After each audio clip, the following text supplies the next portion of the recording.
Oi pessoal, meu nome é Cristina Junqueira, sou cofundadora do Nubank e estou de volta com vocês aqui na Exame para a gente falar sobre negócios, tecnologia, carreira, empreendedorismo, enfim, tudo o que está acontecendo por aí. E nessa edição, a gente vai aproveitar que é o mês de maio, o Dia das Mães está aí, e vamos responder aqui algumas perguntas que eu sempre recebo aqui sobre como conciliar maternidade, trabalho, carreira, né? Tem muita gente querendo saber. Vamos lá?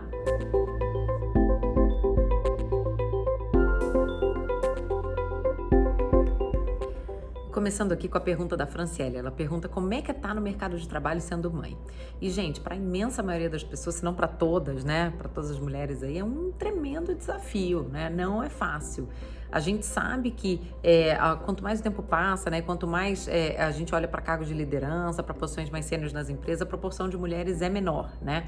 E a gente vê também que mais ou menos metade das mulheres saem da força de trabalho em até 2 anos depois de serem mães, né? Depois de voltar da licença maternidade. Claro que tem muitos fatores, né, que levam a isso, desde um pouco de como a mulher lida ali com essa questão do filho, um pouco de sentimento de culpa, de deixar, de voltar a trabalhar, mas também tem muito a ver com o tipo de apoio que essas mulheres conseguem ter, né? Alguém para, por exemplo, cuidar dos filhos, ou algum lugar para deixar os filhos enquanto elas trabalham, né? E como que isso se relaciona ali no ambiente familiar. De fato, é muito desafiador e a gente sabe que na pandemia esse quadro só piorou. A participação das mulheres depois da idade fértil, né, no mercado de trabalho despencou nos últimos 2 anos, o que é um grande retrocesso. Guardadas as devidas proporções, né? Eu sei dos meus privilégios e todo o acesso que eu tenho a recursos e a apoio, mas eu também passei por muito disso, né? A minha filha mais velha, a Alice, ela é gêmea do Nubank, eu brinco, né? Porque ela nasceu no mês que a gente estava lançando o Nubank. E eu tive que fazer muita coisa com ela recém-nascida, mesmo com ela na barriga, né? Eu já contei aqui mesmo uma história de como ela tinha... Eu estava grávida de 7 meses, mais ou menos, e fui para os Estados Unidos com os meus sócios fazer o pitch, que a gente chama, né, da nossa rodada de investimento, da nossa primeira rodada de investimento. E quando a gente fechou essa rodada, né, quando a gente estava assinando isso, eu já estava na maternidade. O Davi levou os papéis para eu assinar lá do hospital, né? Ela acabou nascendo numa quarta-feira, e no sábado, mais ou menos, eu saí do hospital e na segunda-feira eu já estava trabalhando. Então, realmente foi um período muito difícil, muito intenso, que no Nubank, assim, era nada, né? Era meia dúzia não, mas devia ter, sei lá, umas 15 pessoas lá na casinha, lá na Califórnia, onde a gente começou, e as coisas ainda dependiam muito de mim. Então, de fato, foi bastante desafiador conciliar. Mas não é impossível, né? E, gente, o que me ajudou foi ter muita clareza das minhas prioridades e ter uma rotina muito bem definida e muito bem executada. Em termos de prioridades, eu falo que eu só tenho espaço para 2 coisas na minha vida, para minha família e para o Nubank, acabou. Tem um monte de outras coisas que eu gostaria de fazer, hobbies, instrumento que eu gostaria de aprender a tocar, amigos que eu adoraria ver, mas sinceramente não dá, não tem como. Eu não conseguiria me dedicar para nenhuma dessas 2 coisas se eu ainda tivesse que dar atenção para outros elementos na vida. Assim, realmente não dá, é sobre escolhas, né?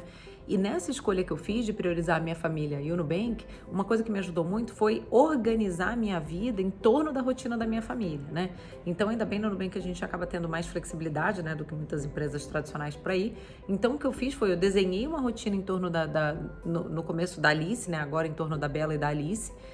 Eu acordava cedo, aprontava a Alice em casa, ainda quando ela era bebê, deixava ela no berçário e ia trabalhar, ia pro escritório. E aí trabalhava e no final do dia saía de lá, pegava ela no berçário, né? Ia para casa para dar um banhinho, dar uma mamadeira e tal, e botar para dormir, desde que ela era super bebezinha. Foi a escolha que eu fiz para fazer isso funcionar. Mas é muito importante a gente conseguir organizar essa questão da rotina, porque a criança, ela precisa de rotina, né? E com isso tudo acaba ficando mais fácil. A criança dorme melhor, ela come melhor, com isso você consegue se planejar melhor e aí dá para encaixar o que a gente precisa fazer. E aí, gente, em relação ao restante, né, as pessoas perguntam, como é que você faz tudo? Eu falo, não faço tudo, eu faço as 2 coisas, e olha lá, e eu sofro também com as minhas renúncias, cada escolha é uma renúncia, né, mas a gente precisa ter essa clareza das prioridades. E também não posso deixar de falar que eu também consigo fazer isso tudo, né, para minha família e para minha carreira, porque eu também tenho um marido que é um grande parceiro e que tá comigo junto ali, que assume a responsabilidade dele, né, senão também não daria certo. E nessa linha tem a pergunta aqui da Karina, né, sobre qual que é o papel, então, da divisão das responsabilidades, né, entre pais e mães na criação dos filhos, né, e o impacto disso na carreira das mulheres.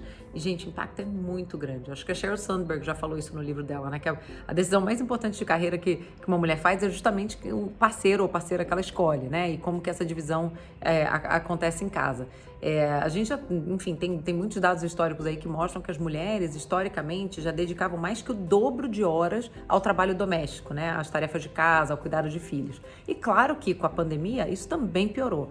Parece que isso foi agora de 2 vezes mais do que os homens para 3 vezes mais, né? Então, claro que isso está tendo um grande impacto aí na carreira das mulheres.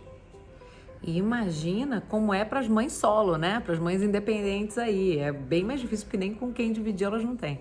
E a gente vê vários dados aí mostrando que esse impacto foi não só no mercado de trabalho, porque a gente sabe que as mulheres foram mais afetadas com desemprego na pandemia, né? E com impacto na renda, mas também até no lado do empreendedorismo. Então a gente acabou de lançar um estudo do Data Nubank que olha aí a formação de MEIs, né? De microempreendedores individuais. E o percentual de mulheres, né? Sobre os novos MEIs criados era mais de 50%, 51% e caiu para 46%. Então, quer dizer, a gente teve uma diminuição significativa na proporção de homens e mulheres, justamente porque as mulheres estão tendo que cuidar da família, cuidar dos filhos aí nessa pandemia e não tem mais alternativa.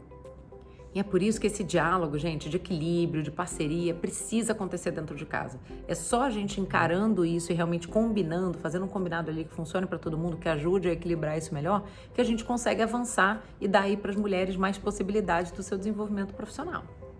E a Samara pergunta aqui, mas e o papel das empresas? O que as empresas podem fazer? E, gente, as empresas têm um papel muito importante, sim, né? A gente fala muito aqui sobre diversidade, é do interesse de todo mundo que as empresas tenham mais mulheres nos seus quadros, inclusive nos papéis de liderança, né? Nos cargos de liderança.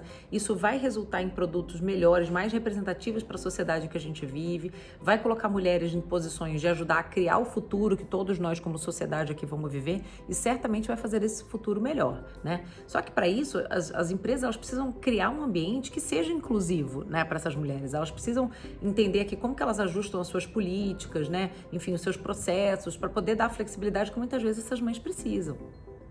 Coisas como desde incentivar, né, o desenvolvimento profissional de todas as mulheres, mas claro, das mães em especial, até, por exemplo, criar grupos de afinidade, né, espaços nos quais as pessoas que têm filhos possam se apoiar, possam dividir experiências, possam trocar recursos, né, trocar dicas aqui, ideias de como tornar suas vidas mais eficientes, né, todas essas são iniciativas interessantes que podem ajudar bastante.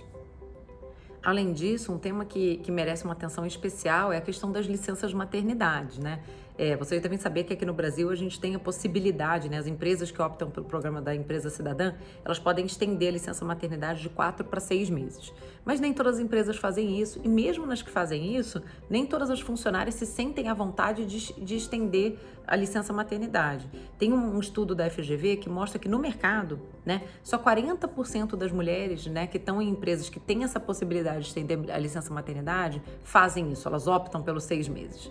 Esse número no Nubank é 93%, né? De fato, a gente vê que as mulheres do Nubank têm muito mais confiança de que isso não vai prejudicar o seu desenvolvimento, não vai prejudicar a sua carreira, né? Que elas têm esse espaço para, se isso for melhor para a família delas, se dedicarem aí mais à família e ficarem os 6 meses em licença maternidade, né?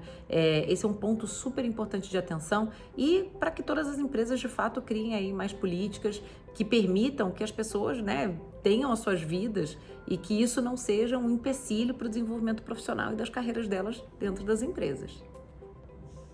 Por hoje é só, pessoal. Espero que vocês tenham curtido aí as dicas e esse assunto todo de maternidade. Feliz Dia das Mães para todo mundo e a gente se vê aqui na próxima. Deixa aqui nos comentários o que mais vocês querem ver. Até mais!